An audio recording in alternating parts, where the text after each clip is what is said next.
हम लोग श्रीमद् भागवतम के दूसरे स्कंद के 10वें अध्याय के 9वें श्लोक को देख रहे हैं। अत्र सर्ग विसर्गश्च स्थानम पोषणमूतयः मन्वंतरेशानुकथा निरोधो मुक्तिराश्रय।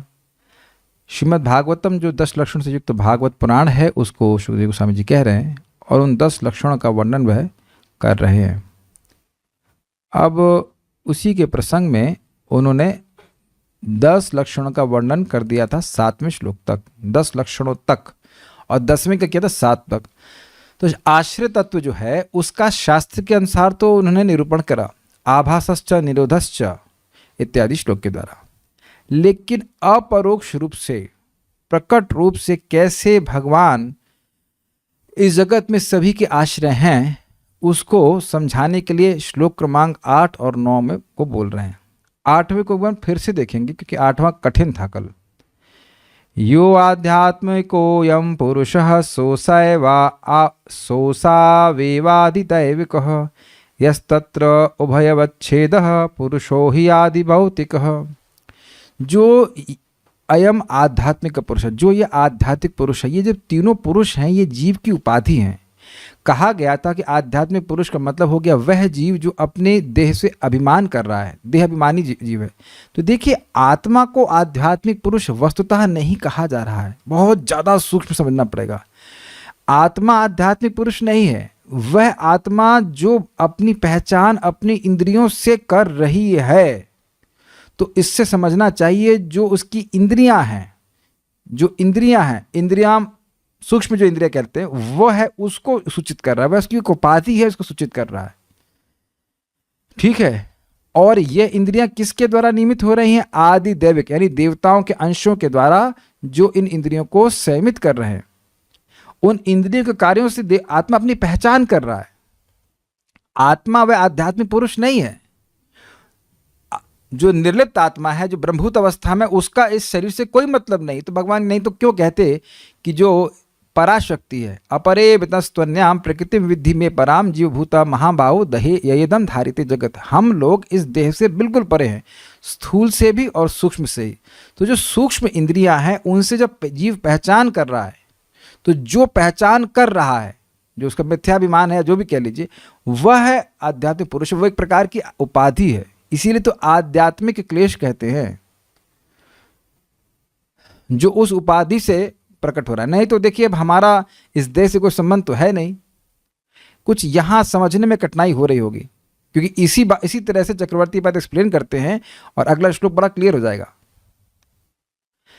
सूक्ष्म इंद्रियां भोगों की ओर उन्मुख होती हैं। तो उन इंद्रियों से जब हम अपनी पहचान करते हैं, मैं देख रहा हूं, कर रहे हैं कि नहीं कर रहे हैं, अभी मैं देख रहा हूं, मैं सुन रहा हूं, मैं सूंघ रहा हूं, मैं चख रहा हूं, मैं सुख भोग रहा हूं, इंद्रिय तृप्ति का। तो ऐसा जीव को यहाँ पे आध्यात्मिक पुरुष से इंगित किया गया, अर्थात उसकी वह उपाधि, उसकी वह सूक्ष्म इंद्रियों वाली उपाधि जो उसको अपने देह से पहचान करवा रही है, ये उपाधि है। आदि दैविक भी एक पुरुष भी एक उपाधि है। देवता उस इंद्रियों को संचालित कर रहे हैं और इन सूक्ष्म इंद्रियां हैं। लेकिन अगर ये गोलक ही नहीं होते, ये देह ही नहीं होती, तो किसका संचालन करते? देवताओं का, किसी का नहीं कर पाते। तो जो नियामक देवता हैं इंद्रियों के और जो सूक्ष्म इंद्रियां हैं उनके बीच में क्या है? स्थूल इंद्रियां, स्थूल देह, उसे कहते हैं आदि भौतिक। ये समझ में आया? अब आप एक श्लोक क्रमांक 9 देखिए और उसमें मैंने एक फोटो दिखाई है, उसको देख लेंगे तो श्लोक समझ में आ जाएगा। ये दिख रहा है आपको? पेज नंबर 4 पे यहाँ पे दिखाया गया है। अधिभूत मतलब ये देह और आंखों के जो सॉकेट आदि दिख रहे हैं, कान, ये कान तो आपको स्थूल रूप में दिख रहा है, लेकिन एक सूक्ष्म कर्णेंद्रिय है जिसके द्वारा हम सुन पाते हैं। समझ रहे हैं? हाँ, जो सूक्ष्म इंद्रियां जो वाकई कार्य करती हैं। लेकिन ये जो गोलक है, आंख आती है, जो गोलक है, गोलक सॉकेट कह लीजिए, वह है अधिभूत के भाग। ठीक है। देखिए, आप इसको भगवद गीता में भी पढ़ेंगे। स्वभाव अध्यात्म उच्यते, जीव का वह स्वभाव, बद्ध स्वभाव जिसके कारण वह बार बार जन्म लेता है, उसको अध्यात्म कहते हैं। तो क्या स्वभाव है बद्ध जीव का? वह अपनी पहचान अपनी इंद्रियों से करता है। कि इंद्रियां संतुष्ट हो रही तो मैं संतुष्ट हो रहा हूं। आपने भगवत गीता में अगर सुना हो, पश्चन श्रवण स्पृशन जिग्रन इत्यादि एक श्लोक था कि जो व्यक्ति आध्यात्मिक चेतना में है वह देखते हुए, सूंघते हुए, खाते हुए भी यही अनुभव करता है कि वह कुछ करने वाला नहीं है, उसकी पहचान अब अपनी इंद्रियों से समाप्त हो गई है। तो उसके इस अभिमान को आध्यात्मिक पुरुष यानी उपाधि से सूचित किया जा रहा है। ये बड़ा कठिन विषय था ये बात। तो जो हमारा देह है वो क्या है? अधिभूत। इंद्रियां यानी कि सूक्ष्म इंद्रियां जो भोग की ओर उन्मुख हैं वह है अध्यात्म, और देवता जो इन इंद्रियों के नियामक हैं वो है अधिदैव। और ये तीनों परस्पर एक दूसरे का आश्रय लेते हैं, एक दूसरे का पे वह आश्रित हैं, वो अलग स्वतंत्र सत्ता वाले नहीं। जैसे अब मान लो मैं देह को गायब कर दूं तो देवता किसकी इंद्रियों के नियामक होंगे जब इंद्रियां है ही नहीं? ठीक। अच्छा चलिए अब देवता को गायब कर दें, इंद्रियां भी हैं, सूक्ष्म इंद्रियां भी हैं और स्थूल इंद्रियां भी हैं, लेकिन इनको चलाने वाले देवता नहीं है। अच्छा चलिए अब हम देह को गायब कर, सूक्ष्म इंद्रियों को गायब कर दें तो अब देह भी है, देवता भी है, लेकिन सूक्ष्म इंद्रियां ही नहीं है, जीव भी नहीं है। जीव तो जीव अलग है, जीव की बात नहीं कर रहा हूं, सूक्ष्म इंद्रियां भी नहीं है। सूक्ष्म इंद्रिय समझिए आप, सूक्ष्म शरीर कह लीजिए, तो सूक्ष्म शरीर नहीं है तो अब कैसे काम बनेगा? तो ये तीनों तो इंटरडिपेंडेंट हैं, क्या कहेंगे उनको हिंदी में? सापेक्ष है, रिलेटिव है, एक दूसरे पर निर्भर है। लेकिन परमात्मा भगवान श्री कृष्ण क्या इन पर निर्भर है? नहीं, वह इन तीनों के साक्षी हैं, वह तीनों को क्रियान्वित कर रहे हैं। यह इस श्लोक का विषय है। क्या सबको समझ में आ गया ये बात? देखिए जीवात्मा भी परे है, बहुत अच्छी बात आपने पूछी। जीवात्मा का, जीवात्मा भी इन तीनों का साक्षी है। अगर आप थोड़ा विचार करें तो आप देखेंगे कि मैं अपनी जीभ से चख रहा हूं, मैं नहीं चख रहा हूं, मैं अपनी आंखों से देख रहा हूं, ना आंखें देख रही हैं। इंद्रियां, क्या श्लोक है? बहुत अच्छा श्लोक, बहुत बड़े श्लोक है गीता के। हाँ, इंद्रिय इंद्रियार्थान इति मत्वा न सज्जते। इंद्रियां अपने इंद्रिय विषय से संपर्क करती हैं, उसमें मेरा कुछ भी नहीं है। जो मुक्त जीव है वह सोचता है, जिसका देहाध्यास कि मैं देह हूं ये समाप्त हो गया है, तो वह देख रहा है कि मेरी आंखें कुछ देख रही हैं, मेरे कान कुछ सुन रहे हैं, लेकिन मैं इससे पृथक हूं। लेकिन आत्मा का भी आश्रय भगवान है, परमात्मा है, उसको यहां पे बताया जाएगा। तो जीवात्मा की डेफिनेशन, आत्मा की डेफिनेशन देह, इंद्रियों और देवताओं पर आश्रित है कि नहीं, आपसे पूछूं तो क्या बोलेंगे आप?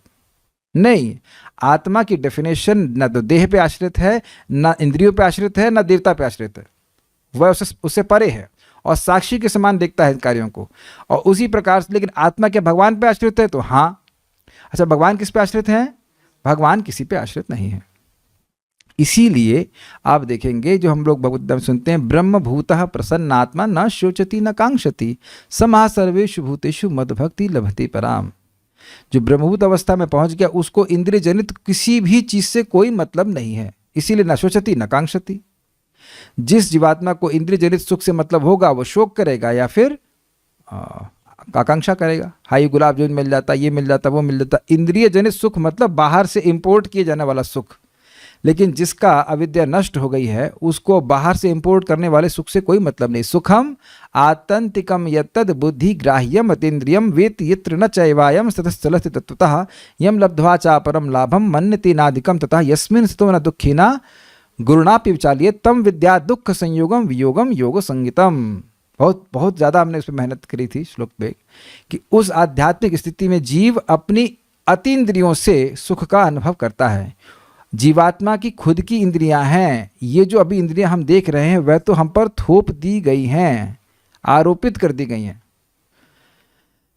तो इन सूक्ष्म इंद्रियों को ही अध्यात्म कहते हैं। वही बार बार भोग में प्रवृत्त होती हैं और वही व्यक्ति को बार बार जन्म लेने के लिए बाध्य करती है। तो उनसे जब जीवात्मा पहचान करने लगता तो उसको आध्यात्मिक पुरुष कहा जाए, लेकिन वस्तुतः वह उसकी पहचान मात्र है, बस ऐसे कह लीजिए। आत्मा आध्यात्मिक पुरुष नहीं। तो ये करेक्शन भी दे रहा हूं और उसी से आपको बात समझ में आएगी, क्योंकि आत्मा का संबंध देवताओं से, देह और इंद्रियों से नहीं है, वो तो परे है। भाई भागवत कोई ऐसा नहीं, चना नहीं कि खा जाएंगे उसको तुरंत। आप देख रहे हैं कितना अद्भुत है श्रीमद् भागवतम। ओके, देखिए इतनी बात, ये सब कहेंगे ऐसे हमें क्या, भैया ये बहुत इंपॉर्टेंट है। जो हम लोग समझेंगे इस बात को तो कुछ तो जगत से बाहर निकलेंगे। हाय मेरी बेटी, हाय मेरा बेटा, तुम देखे अपने बेटे को कि तुम खाली उसकी आदि भौतिक स्वरूप को देखे, तुम देखे अपनी पत्नी को, या जिसको भोगने में लगे हुए हैं हम लोग, वो है क्या, वो आदिभूत है। तो भगवान की लीला तो सुनना चाहिए, लेकिन अपनी लीला जो चल रही है उसके बारे में सुनना चाहिए कि क्या लीला कर रहे हैं आप। हम सब लोग इस अधिभूत को भोगने में तो लगे पड़े हैं, और इंद्रियों के तर्षण को अपनी इच्छाओं को मान करके उसमें उसको भोगने में, उसको पूरा करने में लगे हैं। तो फिर ज्ञान कैसे प्रकट होगा। ठीक है, तो यह श्लोक क्या कह रहा है देख लीजिएगा। इन तीनों में से, तीनों समझ में आ गए, एक को भी गायब कर देंगे दूसरे की सत्ता नहीं रहेगी। लेकिन जो तीनों को जानने वाला है साक्षी रूप में, वो आत्मा है। आत्मा का अर्थ आत्मा, आत्मा का अर्थ परमात्मा। तो मेरे पीछे बोलिए, एकमेकतरा भावे यदा नोपलभामहे। एकमेकतरा भावे यदा नोपलभामहे। त्रितयं तत्र यो वेद स आत्मा स्वाश्रयाश्रयः। त्रितयं तत्र यो वेद स आत्मा स्वाश्रयाश्रयः। एकमेकतरा भावे यदा नोपलभामहे। एकमेकतरा भावे यदा नोपलभामहे। त्रितयं तत्र यो वेद स आत्मा स्वाश्रयाश्रयः। त्रितयं तत्र यो वेद स आत्मा स्वाश्रयाश्रयः। एकमेकतरा भावे यदा नोपलभामहे। एकमेकतरा भावे यदा नोपलभामहे। तृतीयं तत्र यो वेद स आत्मा स्वाश्रयाश्रयः। तृतीयं तत्र यो वेद स आत्मा स्वाश्रयाश्रयः। कभी कभी भक्त लोग ऐसी बातें करते हैं, मतलब मासूमियत में, प्रभु जी हमें बहुत काम परेशान कर रहा है। जिस भी व्यक्ति कर रहा हो, आप हमारे लिए प्रार्थना करिए। अब यहाँ भागवत कह रहे हैं, उससे ज़्यादा भी कोई इलाज दिया जाए। तदा रजस्तमो भाव काम लोभ दयश्चये चेते रेतेर अनाविद्धम सतम सत्वे प्रसीदति। स्वयं श्रीमद् भागवतम की अपनी सत्ता, अपनी शक्ति है कि आपके हृदय में भगवान को स्थापित कर देगी। हमारी प्रार्थना से क्या काम चलेगा बताइए। कोई इसे ऐसे डिमांड करता है तो मैं प्रार्थना कर भी नहीं पाता। हाँ, हम बिल्कुल रिलेट नहीं कर पाते। प्लीज कोई भी अगर आप मुझसे कहेंगे ना कि please pray for me, I will not pray for you, मतलब अजीब सी बात लग रही होगी। वैद्य मान लो आपको दवा दे, वैद्य साहब प्रार्थना करिए कि हम ठीक हो जाए। अरे तुमको दवा दे रहे हैं तो दवा क्यों नहीं लेते? नहीं, आप प्रार्थना करिए, प्रार्थना करिए, प्रार्थना करिए, प्रार्थना करिए। अरे तो हम तो ये प्रार्थना कर रहे हैं कि आप आ जाए भागवत में। सुनने की इच्छा से ही भगवान हृदय में स्फुरित होने लगते हैं। अब उसके बाद काम का स्थान कहाँ रहेगा?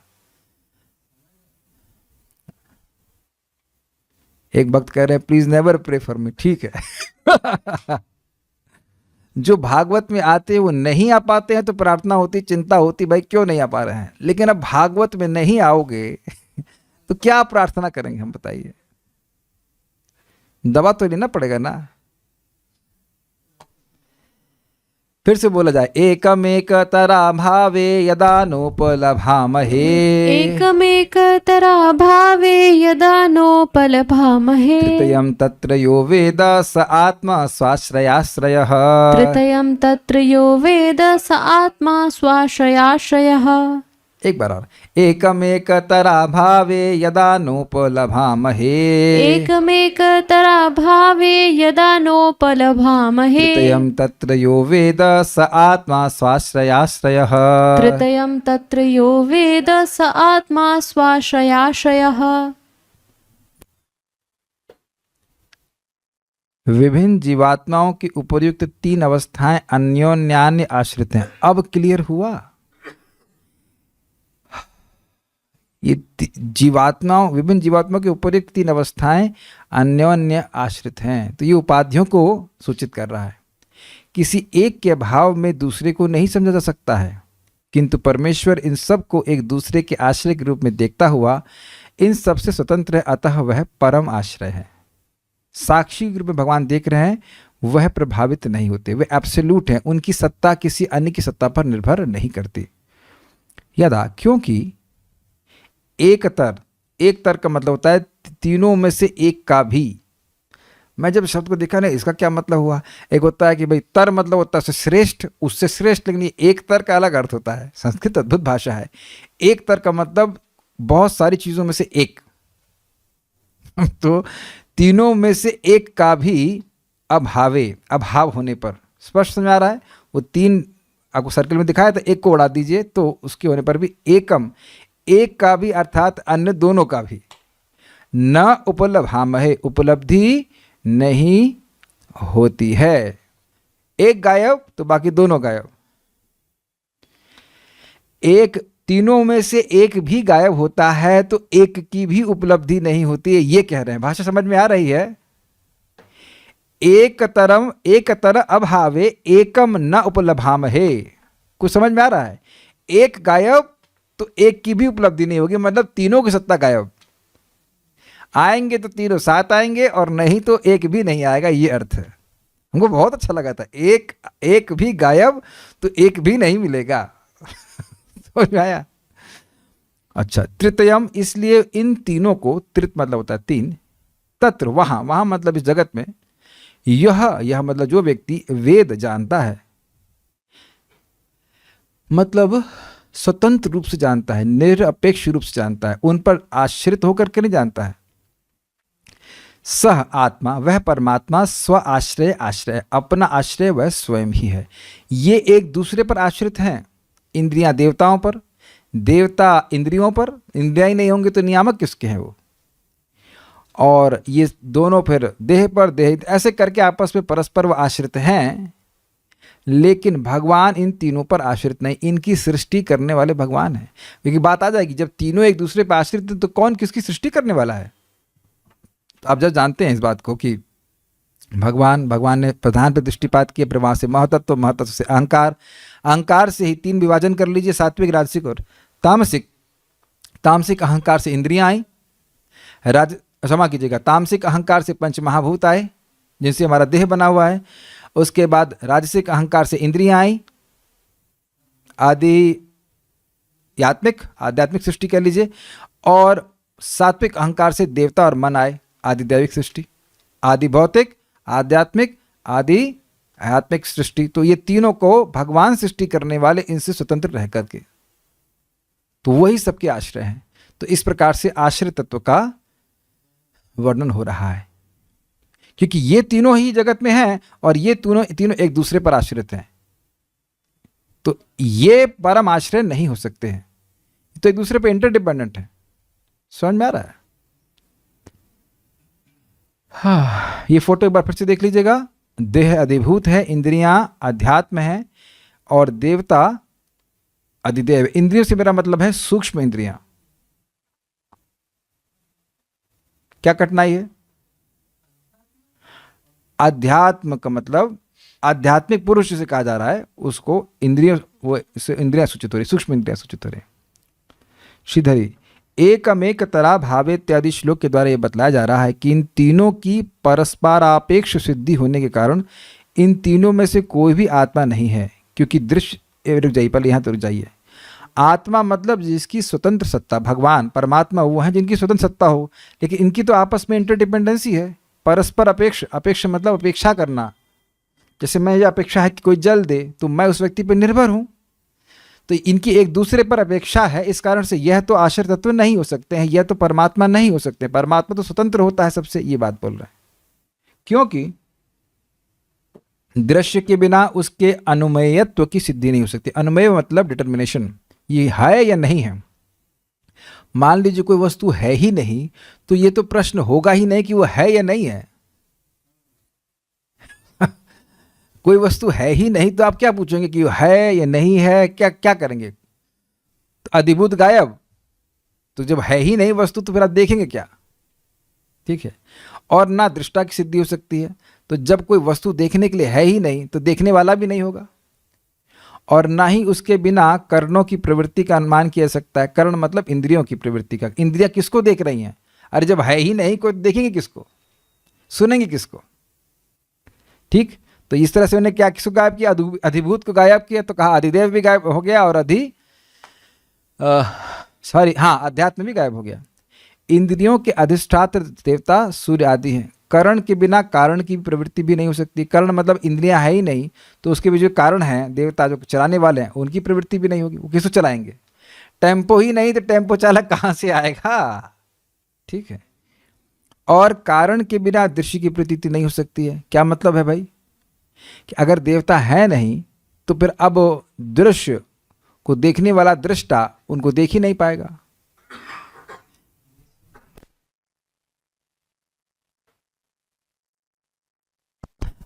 अब ये माइक ऑफ कर दिया जाए तो मैं कुछ भी बोलूंगा आपको सुनाई नहीं पड़ेगा। और ड्रामा की कुछ बोले नहीं, घबराइए मत। तो हम खाली ये बोल रहे हैं कि समझ रहे हैं बात, सबकी इंटरडिपेंडेंसी है ना, सब कुछ यहाँ पे। मैं ही नहीं यहाँ पे तो फिर कैसे काम चलेगा? और मैं हूँ यहाँ पे, जूम नहीं है, देखिए नेट चला जाता है, तो हम सब लोग एक दूसरे पर निर्भर है, तब जाके कुछ क्लास हो पा रही है। ठीक है, इस तरह से स्पष्ट है कि एक के बिना उससे भिन्न जो दो हैं उनकी उपलब्धि नहीं होती है। इन तीनों को जो आलोचनात्मक ज्ञान के द्वारा जानता है, अर्थात साक्षी रूप से देखता है, वही परमात्मा है। निष्पक्ष रूप से, स्वतंत्र रूप से इन तीनों का साक्षी हैं भगवान, कि देवता हैं, आत्मा है, इंद्रियां हैं, उन सबको वह क्रियान्वित भी कर रहे हैं, तो वो है परमात्मा। वही सबके आश्रय, वही आश्रय हैं। वह किसी पर आश्रित नहीं है, लेकिन बाकी सब कुछ उन पर आश्रित है। ठीक है।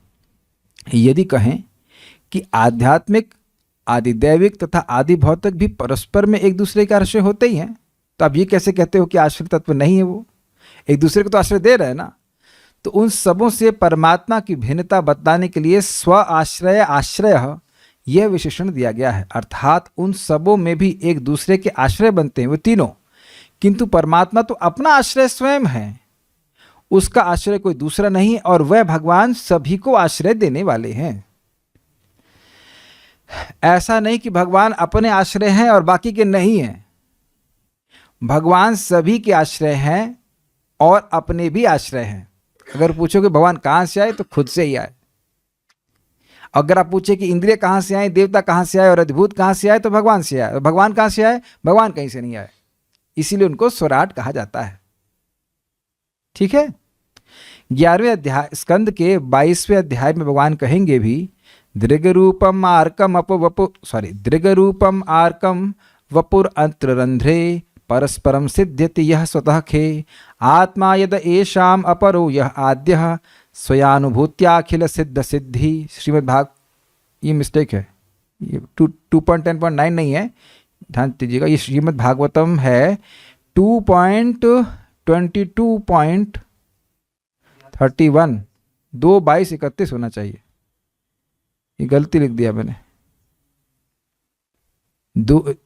11.22.31 देख लीजिए, वही है, मिस्टेक हो गई। 11:22-31 है।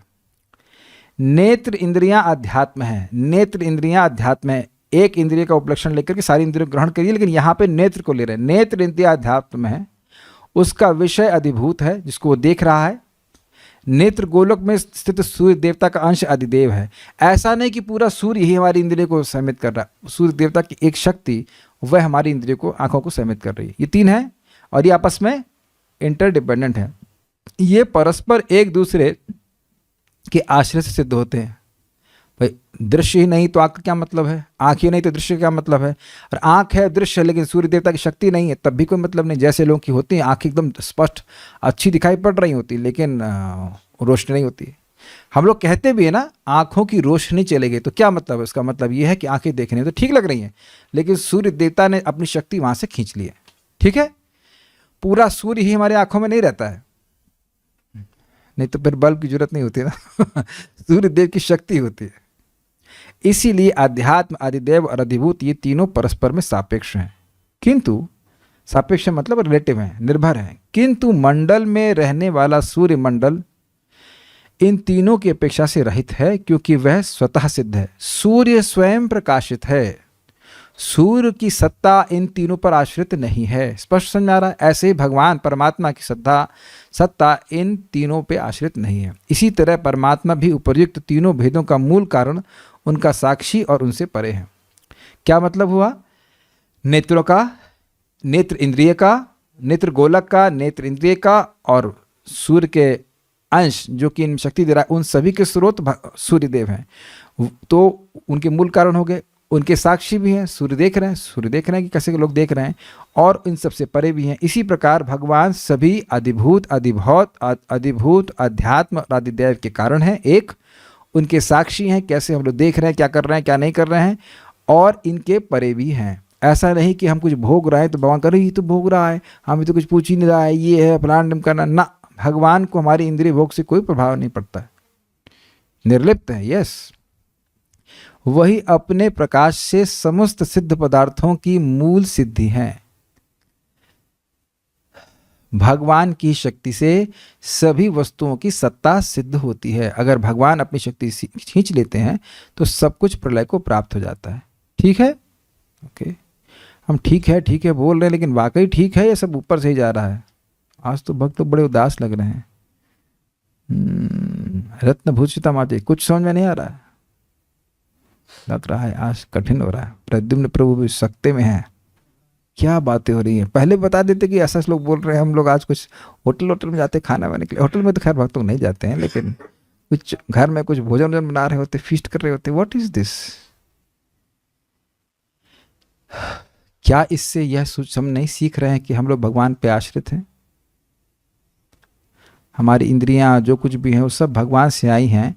अहम सर्वस्व प्रभव, हम लोग स्वतंत्र नहीं है कुछ भी करने के लिए। ये सब बातें सीखने वाली होंगी कि नहीं? यहाँ पे भगवान के अद्भुत ऐश्वर्य को नहीं सीख रहे हैं यहाँ पे। और अभी आप प्रभुपाद जी का तात्पर्य देखेंगे तो अब प्रभुपाद जी का तात्पर्य एकदम शीशे की तरह क्लियर होता चला जाएगा। तो कठिन कुछ भी नहीं है, बुद्धिमान है सब लोग। एक भक्त कह रहे हैं नए हैं, वो तो कह रहे हैं समझ में आ रहा है।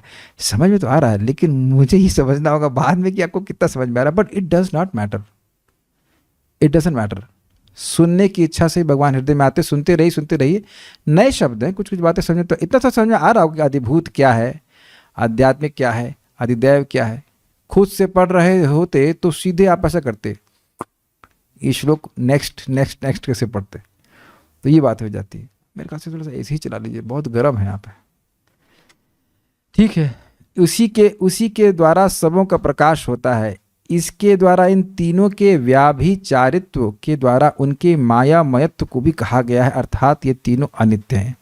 भाषा कठिन लग रही होगी, लेकिन देखो, देवताओं की सृष्टि भी सृष्टि के बाद होती है, अधिभूत की सृष्टि भी, देहों की सृष्टि भी सृष्टि के बाद होती है। और क्या, जीवों का स्वभाव है जो सूक्ष्म शरीर, वह भी सब प्रकट होता है तभी जब सृष्टि होती है। इसका आत्मा से कोई मतलब नहीं है, ये सब माया के उत्पादन है। व्याभिचारी मतलब ये सब नष्ट होने वाले हैं, आज रहेंगे कल चले जाएंगे।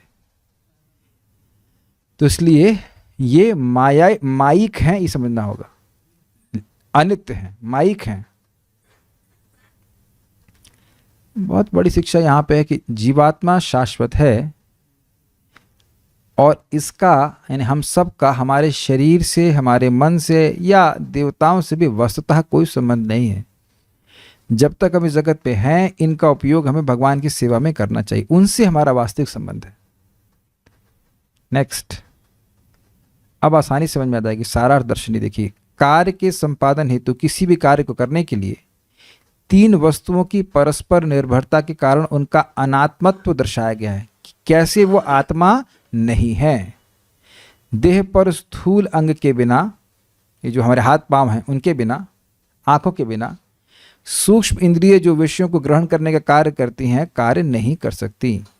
ये आंख वस्तुतः नहीं है, आंख एक चक्षु इंद्रिय है, सॉफ्टवेयर कह लीजिए अगर आप कहें तो।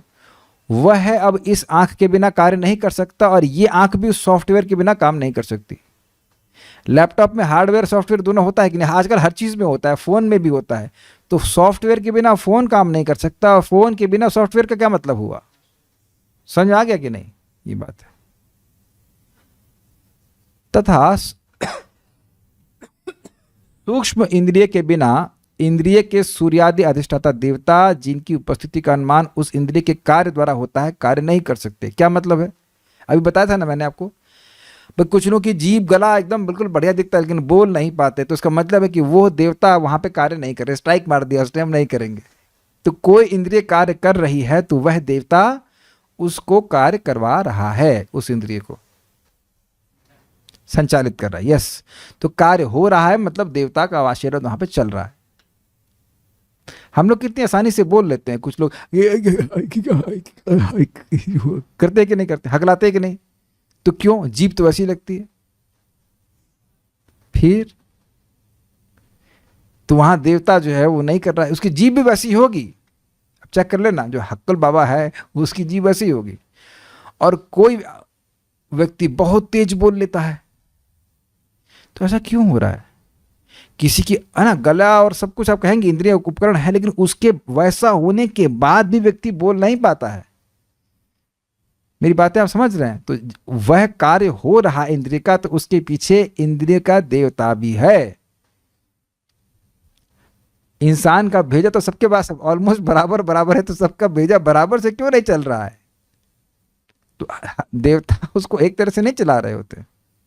ठीक है, ओके। इंद्रिय के अधिष्ठाता देवता के बिना सूक्ष्म इंद्रिय कार्य नहीं कर सकती, तथा सूक्ष्म इंद्रिय के बिना स्थूल अंग कार्य नहीं कर सकता।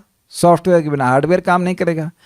चूंकि तीनों में से एक की अनुपस्थिति में भी अन्यों का पता नहीं लगाया जा सकता है, तो इन तीनों को जानने वाला है, तो जो इन तीनों को जानने वाला है तथा जो इन पर निर्भर नहीं है वह जीव है। यहां भी जीव का मतलब जीवात्मा।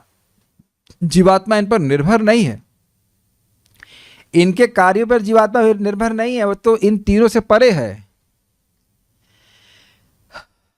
जीवात्मा जो देह अभिमानी है उसको विभिन्न प्रकार के कार्य बताए जाते हैं करने के लिए, क्योंकि वह अविद्या से ग्रसित है, ताकि उसका हृदय शुद्ध हो।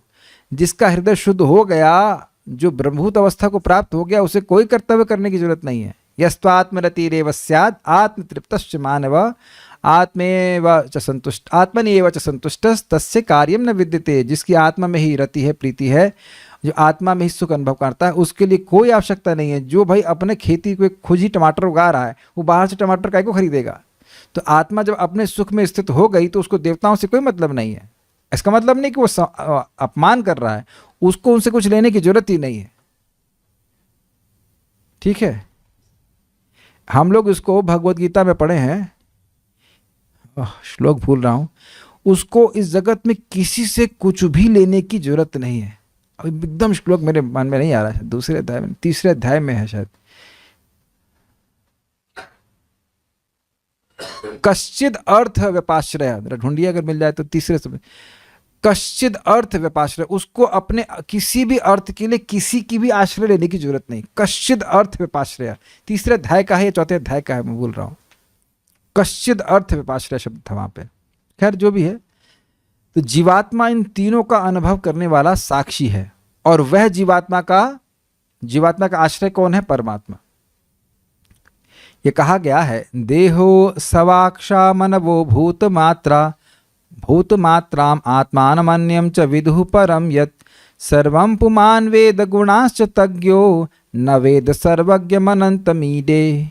केवल पदार्थ होने के कारण शरीर, प्राणवायु, बाह्य तथा आंतरिक इंद्रियाएं, 5 स्थूल तत्व अर्थात पंच महाभूत पृथ्वी जल वायु अग्नि आकाश, तथा सूक्ष्म इंद्रिय विषय अर्थात रूप स्वाद गंध ध्वनि तथा स्पर्श अपने स्वभाव को, अन्य इंद्रियों के स्वभाव को या उनके नियंताओं के स्वभाव को नहीं जान पाते। समझ में आए बात? प्राण अपने आप को जानता है कि मैं प्राण हूं। क्या शरीर अपने को जानता है कि मैं शरीर हूं? भाई ये तो अचेतन वस्तुएं हैं। हाँ, और ना ये जानते हैं, ना हमारी आंखें, हमारी इंद्रियां यह नहीं जानती हैं कि इनके नियामक देवता हैं। Is that okay? क्यों नहीं जानते? कि ज्ञान शक्ति चेतना आत्मा के पास है, जड़ पदार्थ के पास नहीं है। तो ये सारी वस्तुएं ना तो देवताओं को जानती है, ना देवताओं के स्वभाव को जानती है, ना खुद के स्वभाव को जानती है। अग्नि नहीं जानती कि मैं जलाती हूं, जल नहीं जानता कि वो भिगोता है। जल जड़ वस्तु है, ये समझा रहे हैं। किंतु जीव अपने आध्यात्मिक स्वभाव के कारण अपने शरीर, प्राणवायु, इंद्रियों, तत्वों तथा इंद्रिय विषयों को जान सकता है और वह 3 गुणों को भी जो उनके मूल में होते हैं जान सकता है। क्या आप अपनी प्राणवायु जानते हो? जानते हैं? इंद्रियों को जानते हैं? हाँ, इंद्रियों को तो बहुत बढ़िया से जानते हैं। इंद्रियों को जानते हैं, इंद्रिय विषयों को जानते हैं। हाँ, अच्छी बात है, इंद्रियों और इंद्रिय विषयों के अलावा कुछ जानते नहीं हैं, बस यही जानते हैं। शरीर को तो बहुत अच्छे से जानते हैं। तो यह भी जब थोड़ा ज्ञान हो जाएगा तो यह भी जान जाएगा कि ये सब के सब 3 गुणों से आए हैं। मेरा शरीर रजोगुण, तमोगुण, सतोगुण से ही बना हुआ है, ये भी जान सकता है। लेकिन ये गुण कुछ नहीं जानते हैं, ये डेड मैटर है। मैं ये कह सकता हूं कि ये मेरा हाथ है, लेकिन मेरा हाथ नहीं जानता है कि ये मेरा हाथ है। अब समझ में आ रहा है? इतने पर भी यद्यपि जीव उनसे पूर्णतः भिज्ञ होता है। जैसे मैं जानता हूं कि मैं हाथ ऐसे ऊपर नीचे कर रहा हूं, मेरे हाथ नहीं जानते हैं। मैं जान रहा हूं कि हाथ ऐसे कर रहा हूं, या मैं ऊपर कर रहा हूं, मैं नीचे कर रहा हूं, मैं बैठा हूं, मैं आगे जा रहा हूं, पीछे जा रहा हूं, यह सब मैं जान रहा हूं, लेकिन मेरा देह नहीं जान रहा है। ठीक? अनुभव करने वाला आत्मा है। किंतु वह परम पुरुष को जो सर्वज्ञ तथा असीम है देख पाने में अक्षम रहता है। हम अपने को तो अनुभव कर रहे हैं, लेकिन भगवान का अनुभव नहीं कर पाते, इसलिए मैं उन्हें सादर नमस्कार करता हूं। तो ये बात यहाँ पे क्या समझाई कि क्यों श्लोक बोला गया कि जीवात्मा इन सभी तत्वों से निरपेक्ष रहते हुए उनका साक्षी रहता है। हमें आत्मा होना नहीं है, हम आत्मा है। हम चेतन हैं। तो प्रभु जी इतना क्यों बता रहे हैं? क्योंकि इतना ही भूल भी रहे हैं हम लोग। फिर वही चालू, फिर वही चिंता, वही ये वो परेशानी, मेरा कौन कैसे चलेगा, आज तक तो चल गया, आगे कैसे चलेगा, क्या होगा पता नहीं, हो हा सब ये परेशानी पड़े हुए कि नहीं। सारी पहचान फिर अपनी देह से शुरू हो जाएगी, 2 कौड़ी के देह से, है ना। मरने के बाद 2 कौड़ी भी नहीं मिलेगी शरीर की, और इसी की चिंता में, इसी को ढोने में, इसी को पोसने में हम पूरा जीवन व्यतीत कर देते हैं। सुनना बहुत जरूरी है सब। ये भागवत के 6 स्कंद के 4 अध्याय का 25वां श्लोक है। कई बार हम पूछते हैं कि भाई ये भक्त कहाँ गए थे? भक्त वो कुछ जरूरी काम कर रहे हैं। समझ में आ गया? अब समझ आ गया मैं क्या कह रहा हूँ? जरूरी काम मतलब यही इंद्रियों का मैनेजमेंट। ये बहुत महत्वपूर्ण है, ये बहुत महत्वपूर्ण है। कभी कभी अच्छा लगता है लोग देख, अच्छा नहीं मतलब बड़ा क्यूरियस हो जाता है, देखिए लोग बड़ी चिंता में पड़े हुए हैं, ओहो ऐसे गंभीर, और बहुएं ऐसे सेट रहते हैं, क्या हो रहा है, क्यों हो रहा है? जैसे लग रहा है कि इंद्रियों के नियामक देवता वो उन्हीं को नियुक्त कर दिया गया है, पूरे जगत का भार वही ढो के चल रहे हैं। बहुत परेशानी है। अच्छा ऐसा हो रहा है? अच्छा बहुत बहुत कठिन, बहुत बड़े कठिनाई में होते हैं। अरे तुम जगत के हो ही नहीं भाई, जो आवश्यक है वो कर लो, उसके बाद अब क्या चिंता ना कर रहे हैं। और चिंता करने से होगा भी क्या? मेरी दीदी कभी परेशानी है, तुम्हारा कैसे चलेगा? हमने कहा तुम्हारी चिंता करने से चलेगा? अब जैसे चल रहा है वैसे चलता जाएगा, कोई भूखे तो नहीं मर रहे हैं, क्या दिक्कत? नहीं मैं चिंता करूंगी। तो हमने कहा फिर अब तुमको इतना शौक है तो करती रहो चिंता, क्या कर सकते हैं। चिंता करने से कुछ हो जाता है तो बड़ी आसानी से बात है। चिंता करने से कोई ना तो पैसे आते हैं, ना कोई परेशानी सॉल्व होती है, ना बीमारी सॉल्व होती है, कुछ भी तो नहीं होता है। फिर पता नहीं। आप बताइए, ये मेरे शब्द नहीं है, भागवत में आप पढ़ेंगे 11वें स्कंद में कि मूर्ख व्यक्ति चिंता करता है, चिंता करने से कुछ होगा भी नहीं ना। शॉकिंग है ना? काफी शॉकिंग है कि नहीं? चिंता करने से कुछ भी नहीं होता है। जब कुछ हो ही नहीं रहा है तो फिर चिंता क्यों कर रहे हो? बताइए, काफी शॉकिंग है ना ये भागवत। भगवान कृष्ण का शब्द है ये कि मूर्ख व्यक्ति शोक करता है, किसी समस्या को सामने देख करके शोक करता है। तो शोक करने से तो कुछ मिलता भी नहीं है, तो क्यों शोक करते हो? नहीं जानते इस आदि भौतिक, आदि दैविक, आध्यात्मिक स्वरूप को। हमारे पिताजी मर गए, कौन मर गया? वो आदि भौतिक स्वरूप तो तुम्हारे सामने है ही ना। ये सब ज्ञान जब बार बार हम सुनेंगे तो मैं थोड़ा बार चित्त में स्थिर रहता है।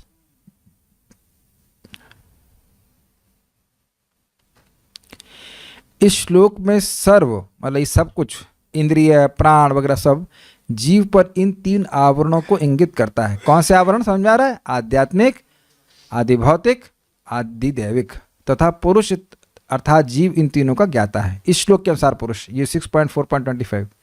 भागवत में यह भी उद्धृत है कि जागृत स्वप्न सुषुप्तुम च गुणतो बुद्धिवृत्तयः तासां विलक्षणो जीवः साक्षित्वेन विनिश्चितः।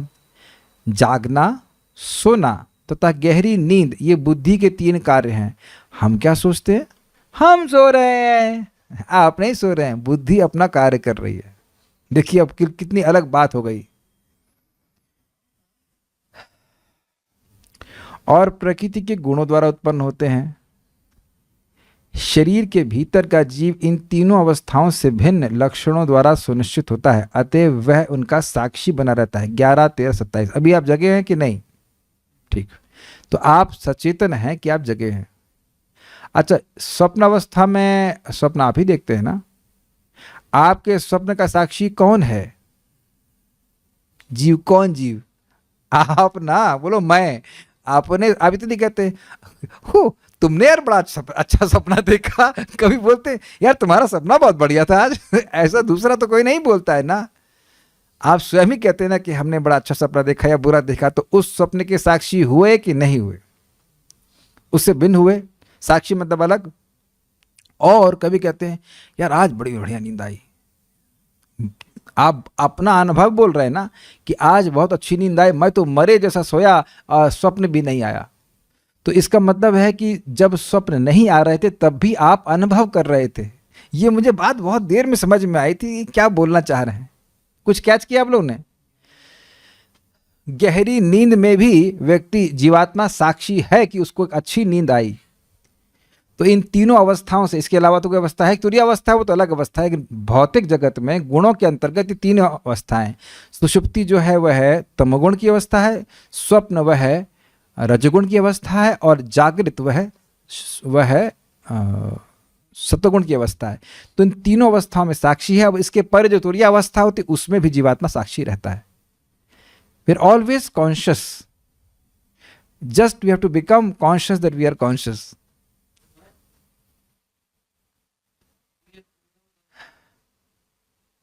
हमें ये विचार करना है या इससे सचेत होना है कि हम चेतना से युक्त जीव हैं, हम साक्षी हैं, इस देह से अलग हैं। मैं ये देह नहीं हूं, यह मेरा हाथ है, मैं ये हाथ नहीं हूं। इसका मतलब यह नहीं कि देह का ध्यान नहीं रखा जाए, लेकिन देह में एब्जॉर्ब नहीं हो जाना चाहिए। जी हां, जी हां।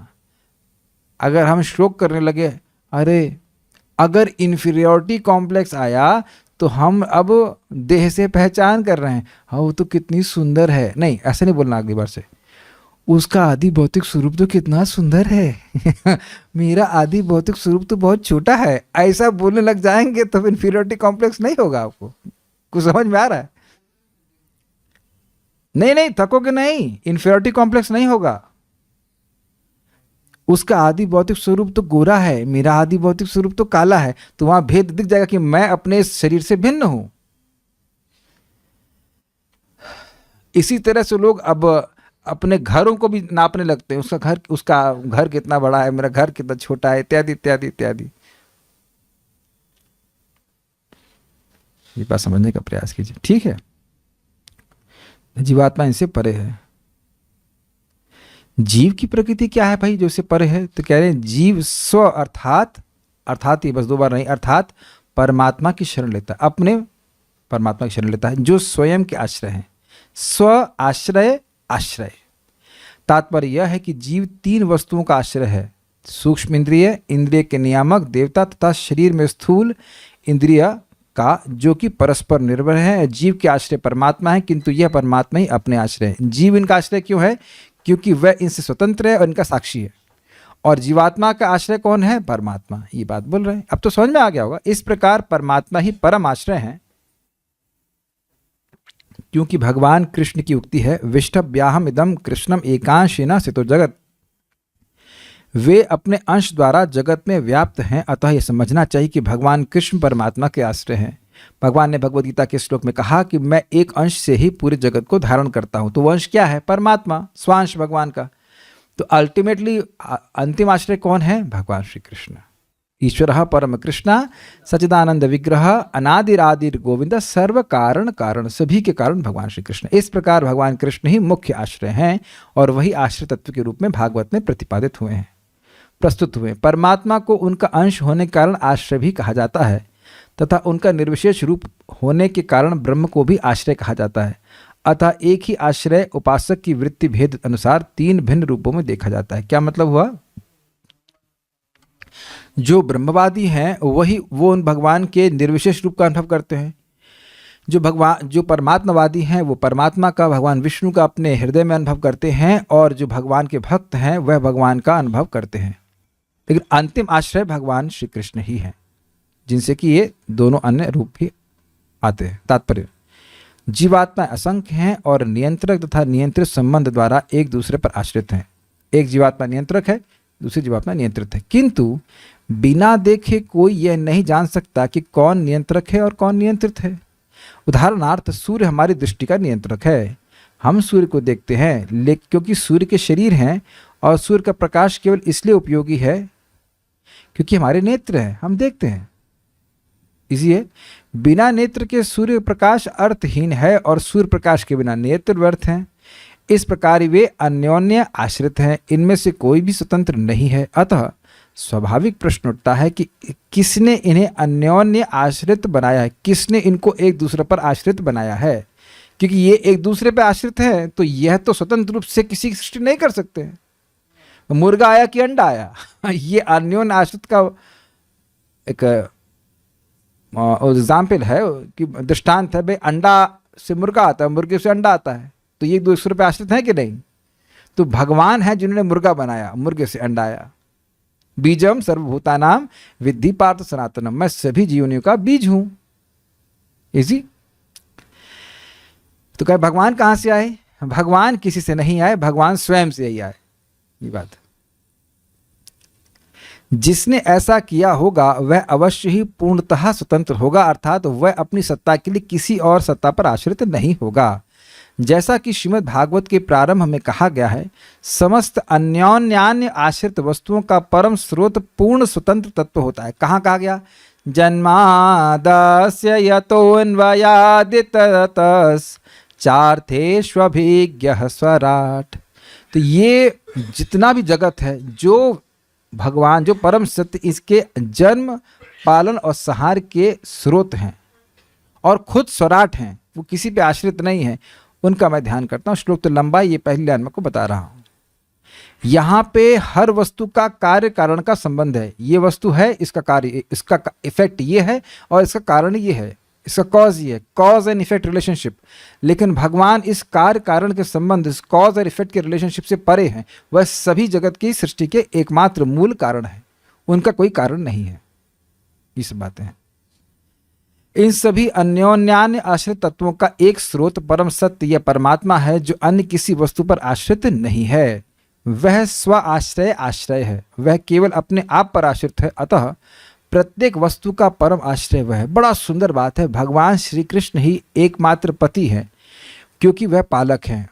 तो वास्तविक पति क्यों है? क्योंकि वह किसी और पर आश्रित नहीं है किसी का पालन करने के लिए, वह अपनी शक्ति से पालन कर रहे हैं। मान लीजिए कोई व्यक्ति माता पिता है, तो अपने बच्चों को स्वस्थ रखने के लिए वो डॉक्टर पर आश्रित है, और डॉक्टर भी अपनी इंद्रियों पर आश्रित है, अपने ज्ञान पर आश्रित है। बहुत बार डॉक्टर होने के बाद भी लोग मर जाते हैं,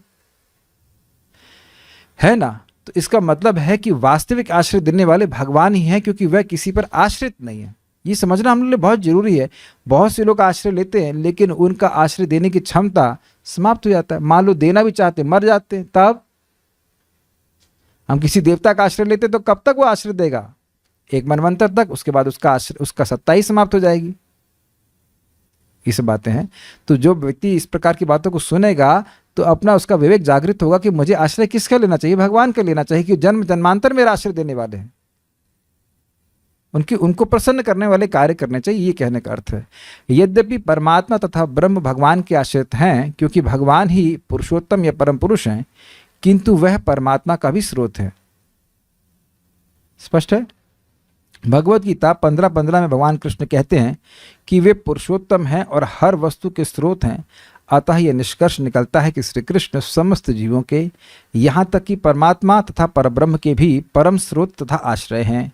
यदि हम ये मान भी लें कि परमात्मा तथा आत्मा में कोई अंतर नहीं है, तो भी आत्मा माया के मोह से मुक्त होने के लिए परमात्मा पर आश्रित है। यदि हम मान ले का मतलब है कि ऐसा है नहीं, लेकिन मान ले तब भी आत्मा जब तक परमात्मा के शरणागत नहीं होता वह मुक्त नहीं हो सकता है। प्रत्येक व्यक्ति माया के चंगुल में फंसा है, अतः गुणात्मक रूप से परमात्मा से अभिन्न होते हुए भी वह अपने को पदार्थ मानने के मोह से ग्रस्त है, और इस यथार्थ जीवन के मोहमय जीवन विचार से उबर पाने के लिए आत्मा को परमात्मा के आश्रित रहना होता है, जिससे वह उसी रूप में मान्य हो। अब ये थोड़ा समझने का प्रयास कीजिए। देखिए, एक बड़ी अग्नि और चिंगारी, तो दोनों गुणात्मक रूप से एक हैं कि नहीं? लेकिन एक चिंगारी जब जमीन पर पड़ती है तो बुझ जाती है। देखा है आपने वो फुलझड़ियों को? उनकी चिंगारियां जो फड़फड़ पड़ करके निकलती हैं, वो जैसे ही जमीन को टच करेंगी बुझ जाती हैं। तो जीवात्मा जब भौतिक संपर्क में आती है तो बिल्कुल हम ऐसा लगता है कि हम देह ही हैं, हम भौतिक पदार्थ ही हैं।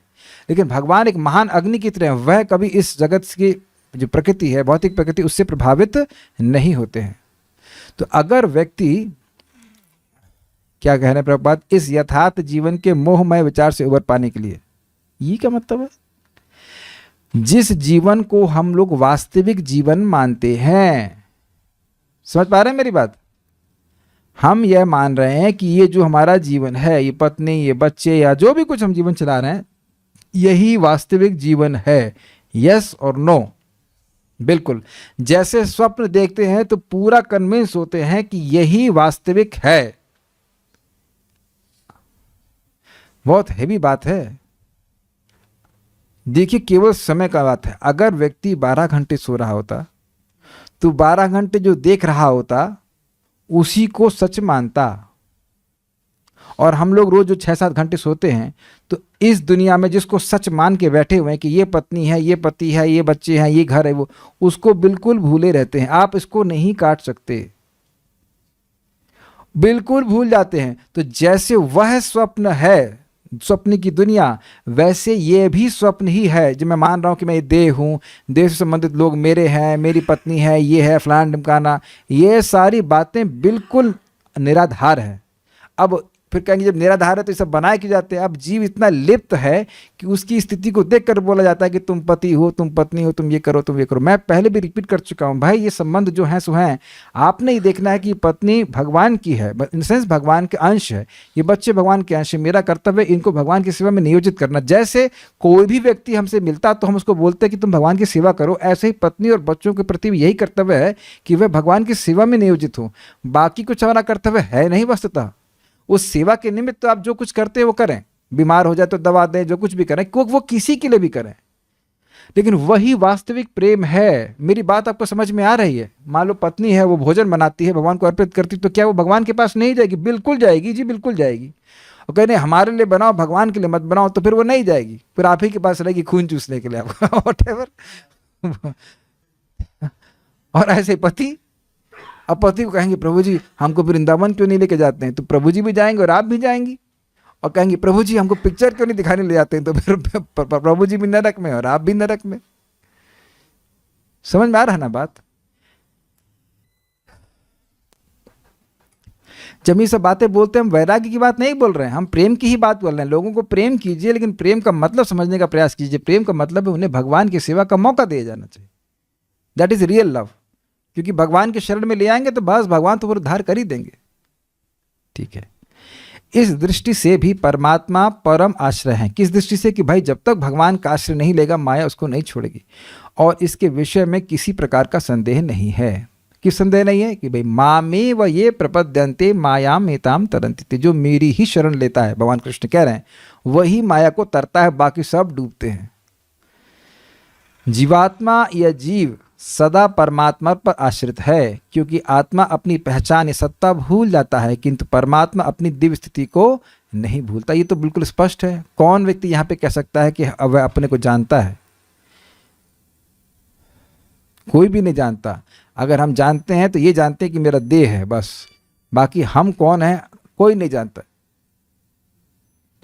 मतलब बहुत ही कोई एग्जॉल्टेड आत्मा होगा तो जानेगा।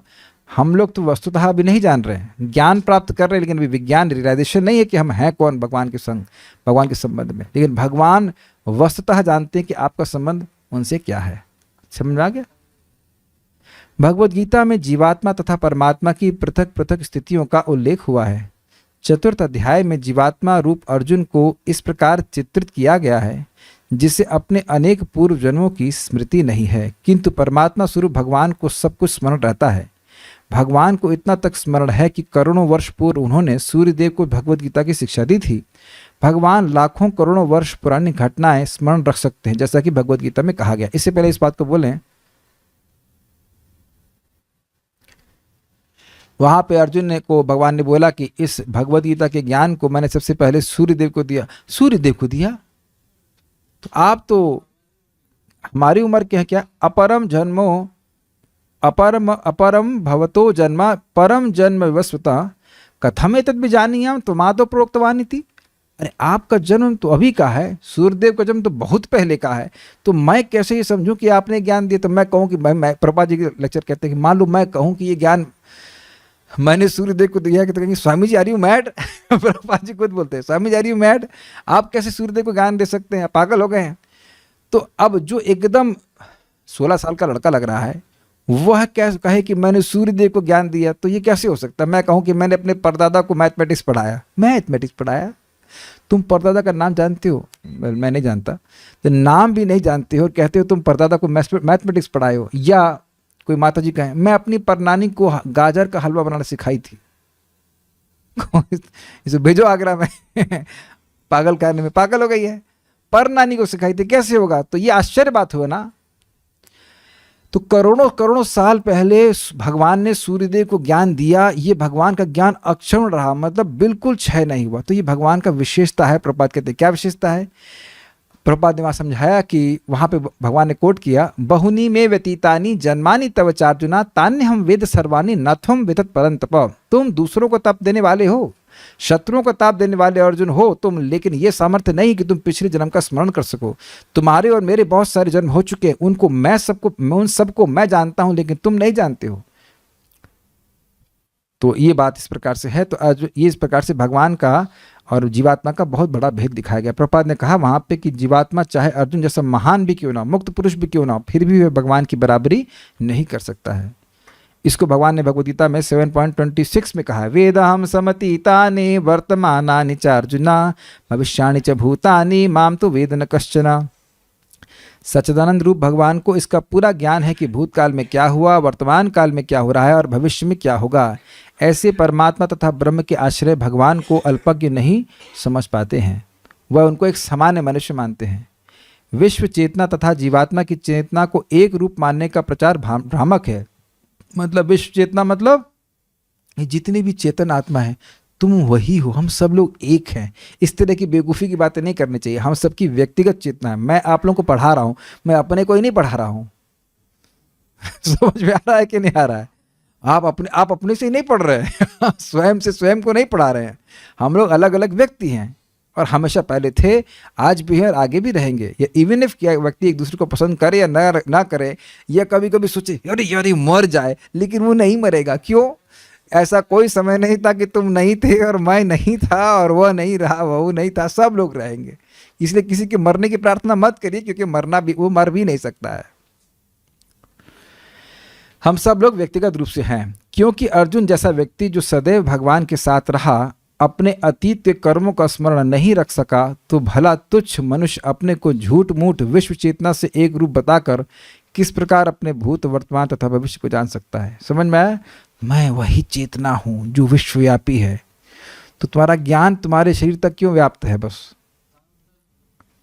ये सब बातें गलत है। जीवात्मा कभी भगवान नहीं बन सकता है। एक बात मैं कुछ कहना चाह रहा था,